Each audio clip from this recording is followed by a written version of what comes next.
What's good, YouTube? Anti-Yami here, back with another video. And in today's video, we got the funnest way to play Snake Eyes in post dude format. Banless really helped this deck a lot. Putting Snake Eye Ash to 3 was very important. And also bringing back our little buddy here, which I honestly did not expect to be released off the ban list. But once this card got released off the list, it made this deck infinitely better. So I'm gonna go ahead and say that I probably do have the best deck profile up to this date for the dude format Yummy Snake Eye deck. So I'll go ahead and show you guys a quick 1-card combo just using Snake Eye Ash, and then after that I'll go over the deck profile and you guys can see for yourself. Test this out. This deck is really fun, and once you know the combos, it's pretty linear for the most part, but it has a lot of gas, and it also plays through a good amount of hand traps. So let's go ahead and get started with that. So the combo I want to show off today is just normal summon Snake Eye Ash. So we're gonna go ahead and Snake Eye Ash. We're gonna activate the effect, and we're gonna search for our Poplar. Do note that I am using a proxy, which is gonna be Magical Hound here. We're gonna be using this as the Marshmallow, or whatever his name is, for next format, because we don't have it out yet in TCG, but we'll be picking it up soon. Then Poplar is gonna activate this effect in hand, summon itself out. Poplar effect is going to search our fill spell here. Next, we're gonna activate our fill spell. Fill spell effect is going to scale, not Flame, Snake Eye Bellstar, not Oak, but Flameburge. There's a YouTuber that I saw that was scaling Snake Eye Flameburge instead of any other card, which reduces the amount of breaks that you play in your deck. And I thought this was like genius. So keep watching this because it gets way better from here, right? So here we're gonna link off our Snake Eye Ash for a Linkuriboh. And yes, it has to be Snake Eye Ash. I'll explain why in a moment because it's about to come up. So then now we're gonna synchro for our Cupsy here. And then now we'll do Chain Link 1 Cupsy, Chain Link 2 Poplar to chain block this from Ash. If they were holding Ash for this junction, then you just played around Ash Blossom. Congratulations. So here we can either spell and trap either Snake Eye Ash or Poplar. It really doesn't matter from this position, but we're gonna go ahead and scale the Poplar here. And then we're going to Cupsy effect, and we're gonna add Cupsy and our Marshmallow, and then we're gonna discard our Marshmallow. And then from here we're gonna special summon Cupsy, and then we're gonna use Cupsy's effect to add our surprise.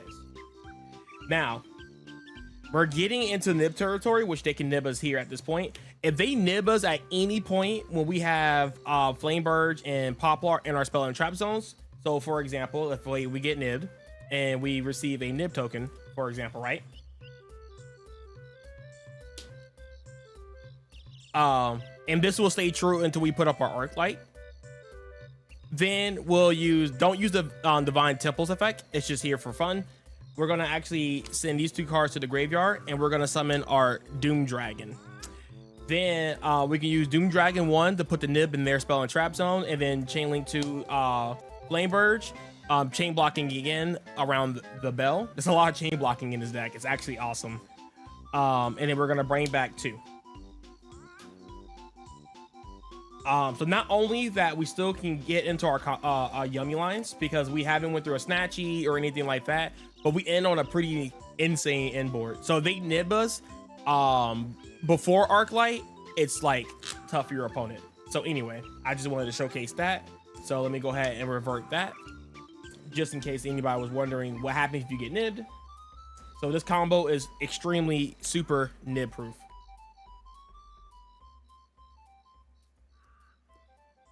So next we're going to activate our surprise here. Our surprise is going to bring back our Marshmallow. Marshmallow effect is going to add back our surprise, which is back in our hand. And then we're going to use the effect of Linkuriboh to tribute our Marshmallow to summon back our Linkuriboh.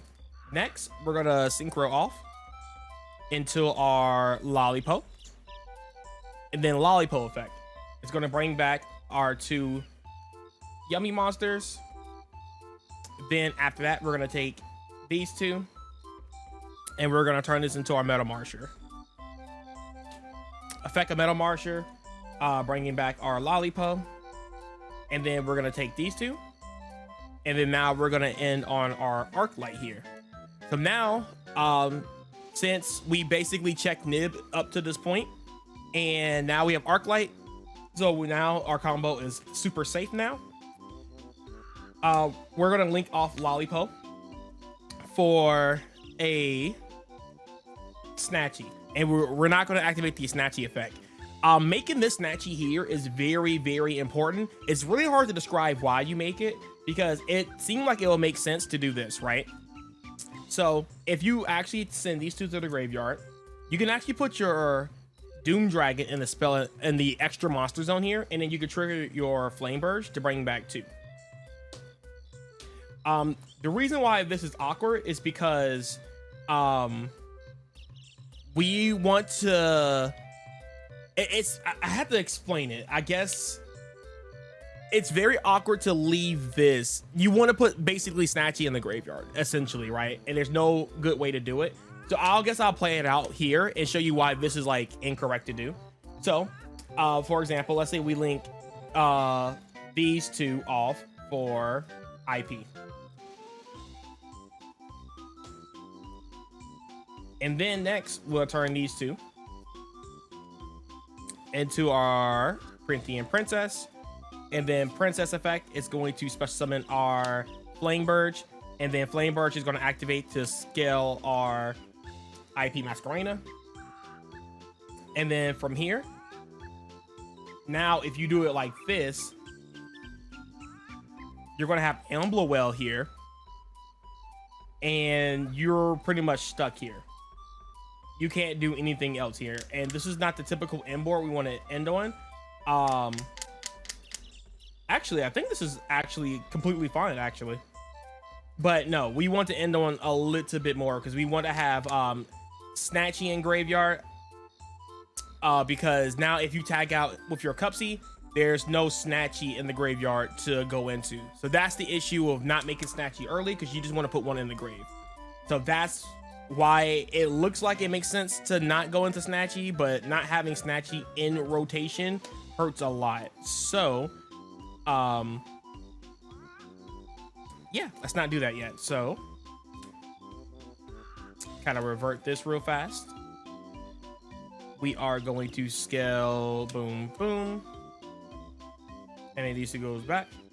So yes, in this position, you want to go into your Snatchy here. And do not activate Snatchy's effect, because that will lock us out of Link 3s and higher. So now we'll go into our Doom Dragon. And then Burge effect to special summon 1 and 2. And then now we can turn these 2 into an IP. Then we could take these 3.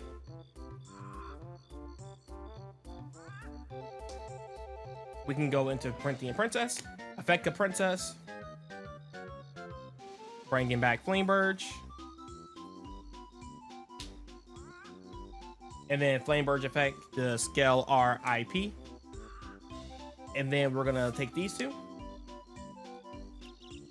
and then we're gonna make our Emblawell, and then we're gonna set this. So this is basically our end board. And again, it's basically the same end board as last time, except for now we have access to Snatchy in our graveyard now. So when we tag out with Cupsy, we can actually play Yummy on our opponent's turn. So yes, so we have Emblawell, and this interruption is really important too, because if this card ever gets destroyed, you can actually summon any Link 3 or lower Link monster from either player's graveyard. So keep that in mind. You can also special summon links from your opponent's graveyard, which is really good. So you can special summon a Snatchy if you really need to. You can also summon Link Rebo, and if IP ever gets outed, whatever, I guess you can summon back your IP. But keep that in mind as well. And then when this card is in your graveyard and a Link 3 or lower is destroyed by, like, is it battle or card effects? Let me see. Destroyed by battle or card effect while this card is in your graveyard, you can banish it to destroy a card on the field. And it doesn't target, so that's fun. So yeah, so that's a really cool interruption. Of course, you have the IP, and then you also have the Cups of Yummy Way, and you have the Herald, and then of course you have Surprise. So this inboard is layered and very scary. Of course, you have your Princess in the graveyard too as well. So yeah, very scary inboard, very layered, very good. And there's some combos where you can actually end on IP on the inboard like this, and you can actually use Flame Verge effect to actually spell and trap one of your Cupsy monsters or Synchros in the graveyard. So if you get hit with like Dark Rule or whatever, then the fill spell can actually bring back out your Lollipo or whatever in your example. But in this particular situation, one Snake Eye Ash ends on all this. So that's really, really good. And yeah. So yes, let me go ahead and show you guys the deck profile, and I'll show you guys how to play this deck with a lot of hand traps and minimum bricks. All right, let's go. All right, ladies and gentlemen. All right, so let me go ahead and showcase the deck list here. It's pretty strong, very, very, very consistent, has a lot of great pushes, and also plays a ton of non-engine. So I feel like it has a great spot in the format. I don't know if it's better than the actual regular Pearly Brained actual Yummy, but hey, it has a higher ceiling and it plays through a lot of hand traps. I feel like the only issue is that sometimes going second can be a little interesting, and you do have like some funny hands because you do play a little bit more bricks than the average Yummy board, but I think it's worth it because in some hands you can actually have greater pushes. So let's go ahead and start. So of course we're gonna have, if you know my channel, we're gonna start with the non-engine here. We play the triple Fua. I think this card is insane and broken. Of course you playing the triple Imperm. We play the triple Veiler and the triple Droll. These cards are very special, which we're gonna go over later on in the deck profile. These cards can also be starters in your deck too. Part of a 2-card combo that you can do. So that's also very exciting, but again, we'll talk about that as we get closer. I forgot to showcase the Ash and the Ogre.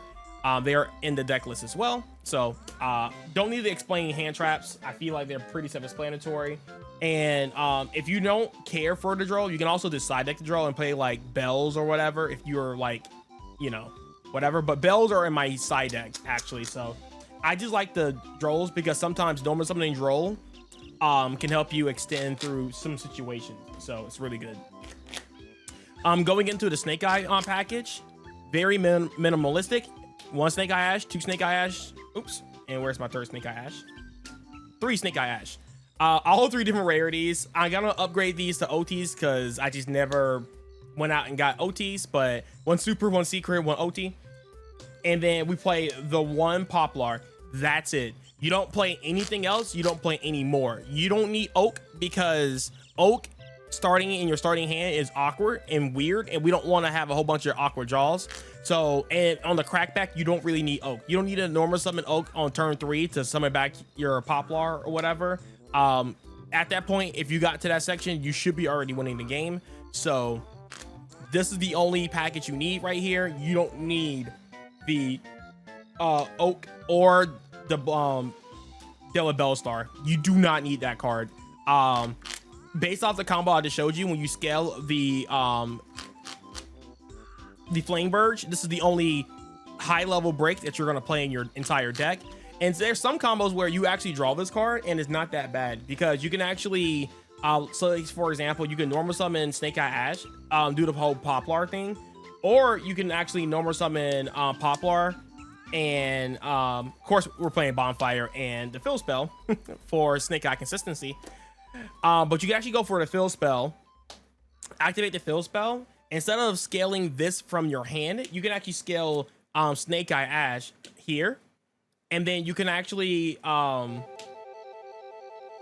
if you have another extender like souls, or I guess we haven't even talked about that yet. Oops, kind of revealed that. But if you have like any of your Cupsy cards or Yummy cards, you can actually go into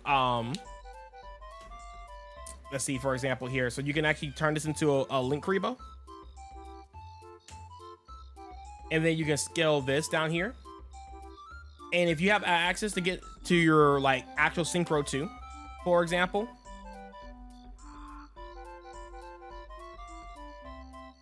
say you go into like Cupsy, you can actually, in some combo lines, because you can actually like take this and turn this into the dragon or whatever, and then you can actually use Cupsy to send Flame Burst from the hand to summon back your two Snake Eye monsters, as an example. So yeah, that's also really strong too. So there's lines around that if you hard draw Flame Burst and you have like an extender or something like that, right? So that can come in handy. Then but yeah, this is your minimalistic package. You don't need more than this. This is completely fine. Yes, so yes, you don't want to see the Flame Burst, or not the Flame Burst, you don't want to see the Dela Bellstar in your hand ever. It just feels bad. And then Oak, it just doesn't really do as much as you like, because it's awkward to summon, and the Snake Eye Ash is just a better normal summon anyway. So yeah, you don't ever need it at all. And yes, you do play the one Poplar, and there's some hands where you open Poplar and Snake Eye Ash. If you open these two, you always start with the Poplar. Never go for Snake Eye Ash. If you have an extender, because we do play a ton of extenders in this deck, Poplar will get you a lot more than the Snake Eye Ash. All right, going into the Cupsies or the Yummies cards, we're gonna go into our 3 Cupsies. I think this is pretty much a self-explanatory. And then we're playing the 3 Marshmallow. So this card is really insane. Again, if you start with anything that's not a light beast, make sure you use this card first to extend so you can normal summon. And it's also very good in conjunction with your hand traps. So if you have cards like this, like Drone Lockbird, or if you have cards like, you know, Valor, or even something like Ash Blossom, because there's a line where you can actually go Marshmallow effect, special summon it out to the field. You can normal summon Ash Blossom, and you can actually turn this into an early Arclight if you have like that hand, you know what I'm saying? So very strong in that regards. And then of course we're playing the one Cookie and the one Lollipo. This is all you need for the Yummy package, no more, no less. And then of course you're playing the one Akrookie, one Minions. I still play this field spell because this field spell is actually insane.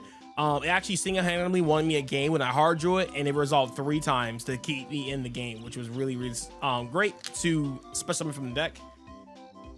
And then of course we played the one Surprise. Not surprised that we're playing Surprise, but that card is crazy. You only need 1 because Marshmallow can recycle it, and it's really strong. Oh, also I wanted to add this too. Surprise has a really cool bonus effect that doesn't come up in pure Yummy decks. So there's the third effect where it says you can return 1 field spell from your grave or face up on the field, and then add it back to your hand, and then you can place it on the field. So it doesn't specify Yummy field spell. So what's funny enough is that you can actually recycle your Divine Temple. It doesn't come up too often, but there's some lines where you can actually just recycle this over and over again. So, and since you can recycle this card and you can recycle this card, then you have an infinite loop of field spells, which is pretty fantastic. And then going into the last 5 cards, which are pretty much text at this point, but I think 3 of the cards are like pretty mandatory in Snake Eye builds. And then these 2 cards, because I just like these cards. So when I was testing Oak and the Dela Bellstar, I replaced those 2 cards with these 2 cards. Now these cards can be anything that you want, but I find these really strong extenders because again, they're level 1 monsters that can special summon itself. There was one hand where I actually opened both field spells and this card. So I just went Soul, Summon, discard both the field spells, and I drew straight gas, and it was actually insane. And the reason why you play 1 Illusion when Souls is because on the Crackback turn 3, you can actually on your opponent's turn 2, you can actually, you know, negate something with Arc Light and then actually search Illusion of Chaos. And Illusion of Chaos effect can search souls, stack itself back to the deck, and then you use souls effect to summon. And the reason why this is really important for turn 3 is because typically when you go for your Snake Eye combo, you actually scale back your Flame Burge, right? So when you have Flame Burge in your spell and trap zone, and then souls or Illusion of Chaos in your crackback, you go Illusion of Chaos, summon this, and then you can actually go soul send this to the graveyard to bring back your 2 Snake Eye bodies and just crank out more advantage from there.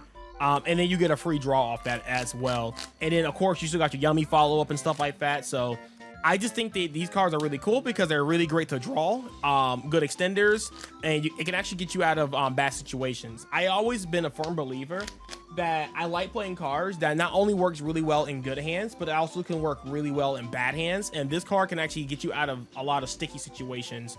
Not only that, there's some combo lines where if you do hard draw this, you can actually send like your fill spell, or you can send like your Snake Eye cards in the spell and trap zones just for free draws and advantage. So yeah, this card is just extremely amazing. And then of course the last 3 cards are going to be Wear Out Thous. I've been playing these cards since after I guess Snake Eyes got hit on the ban list, and I love souls in my peer or my other Snake Eye decks. Because I use souls in those decks to dump Black Witch and then go into Selene and bring back the Black Witch. But this card is actually insane in this deck, because not only that every single monster in your deck are level 1 monsters, they all extend to each other. It's actually just broken. And not only that, you can like go into all these like Link 1 monsters or level 1 monsters, and they're just really great extensions and stuff like that. Like Snake Eye Ash, you can go into Poplar as like a 4th bonfire. So because Snake Eye Ash do get hand trap a lot, but when you go Wear Out Thou and just go into Poplar anyway, it's a great punish. Or you can go Wear Out Thou, go into Cupsy, and this is a great way to bridge both your Cupsy and your Snake Eye engine if you don't happen to draw them, or if you don't even draw Snake Eye or Yummy cards in general. Going back to why I'm playing Droll and Veiler, because hand traps have the level 1 hand traps actually have synergy in his deck. And another thing, sorry, this is a lot here, that you can go like normal summon Droll, Wear Out Thou, whatever you want. You can go Cupsy or Poplar, whatever the situation calls for. Not only that, this also works well on your inboard too. So like if you go full combo, you don't go interrupted, then you can go Wear Out Thou, search Droll, or Wear Out Thou, search Veiler. And in certain matchups, you having a full inboard on top of Droll, it's just GG's. So I think this card is insane.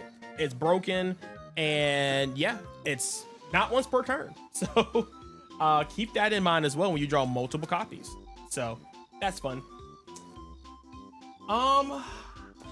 Going into my extra deck here, we're gonna go ahead and show off the Yummy cards here. We got the 1 Cookie, the 1 Lollipop, and then we got the 1 Cupsy. Pretty much mandatory. You're playing the double links because you're playing a 2 main engines in your deck, so you don't need the 3rd Lollipop, not Lollipop, Snatchy. The 3rd one does feel nice to have, but if you play your deck well enough, you don't really need it. And thanks to our Link Karibo here, that makes this deck insane, that you can actually use this as a pseudo Snatchy. Because in some combos, you don't even need to search for your fill spell because you want to go into your Corinthian Princess and stuff like that. Not every combo needs to go into those cards, but if you're not going to activate Snatchy's effect, might as well go into Link Karibo. And then Link Karibo can bring itself out the graveyard again to go into another Synchro. So it's just like, this card is incredible in the grind game. It's crazy that it came off the list when Yummy is prevalent in the meta. So you don't play this in pure, but in Snake Eyes, you get so much advantage off of it. It's actually OP. Of course, you play the Metal Marcher, and then you also play Arc Light. These cards are just good because it helps you. The Snake Eye portion helps you play around Nib the entire time until you get to the Arc Light. And then once you get into the Arc Light, then you can disrespect Nib after that. So it's great protection. And then I'm also playing Insublimable Robin. Now, this card it's just, in my personal opinion, win more. This card can be a Typhon, but I find it in some of the combos when you open Cup C and Snake Eye Ash, you end on this card, sometimes with 2 or 3 materials. And it's just a great card to have on your end board because it's one of those cards, just like SP, Lotus Knight, IP, or Arclight. A lot of times your opponent wants to normal summon a card and then kind of beat over it. But this just ensures that if you get to this point of your combo, you just win the game. And it's very strong. But I almost feel like it might be better to use Typhon instead. But I don't know. This is a super flex spot here. This could be anything, but I thought this was like a really cool tech. Then after that, of course, we're playing IP, and then we're playing SP Lotus Knight for your Snake Eye engine. And of course, Yummies can also go into IP very well too as well. And then, of course, we're playing the Printhean Princess, the Amblowell, the Doom Dragon, and then we play Hida because in turn 3s, when you summon out your Printhean Princess, you need to find a way to link it off. And this slot was a Phoenix Night or Nightmare Phoenix. The problem with Nightmare Phoenix is that the arrows does not like you when you're trying to go for Snatchy, right? So I like this because this could just summon a monster from your opponent's graveyard, and it actually has good arrows and stuff like that. So yeah, the whole purpose of this card is just to get Princess off the board so you can OTK or knock out your opponent. All right, so that's gonna be the deck profile, guys. I hope you guys definitely enjoyed it. Give this deck out a try. It's actually really fun, very rewarding to play, and it can be very difficult, but once you understand the combos and stuff like that, it becomes very fun and very easy to play. So all right, guys, I'll catch you guys in the next one. Peace.